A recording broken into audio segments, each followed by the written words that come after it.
నమస్తే అందరికీ, welcome back to my channel. నేను మీ హారిక. ఈరోజు వీడియో ఏంటంటే గోంగూర పచ్చడి. అది ఎలా చేయాలో ఒకసారి వీడియో చూసేద్దాం.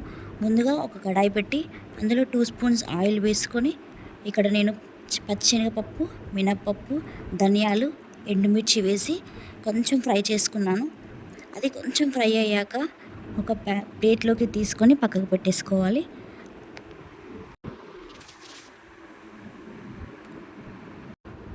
ఇక్కడ నేను అదే ప్యాన్లో 3 స్పూన్స్ ఆయిల్, అలాగే పచ్చిమిర్చి ముక్కలు, ముందుగా కడిగి పెట్టుకున్న గోంగూర 2 కట్టలు అయితే నేను ఇక్కడ తీసుకున్నాను.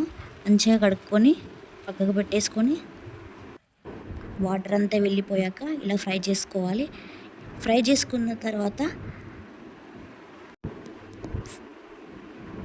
ఫ్యాన్ కింద చల్లారబెట్టుకొని మనం మిక్సీ పట్టేసుకోవాలి.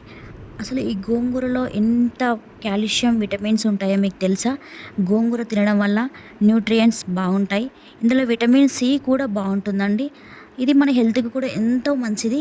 ఈ గోంగూర పచ్చడి అప్పుడప్పుడు మీరు ఇంట్లో చేసుకుంటూ ఉండండి. చాలా అంటే చాలా బాగుంటుంది.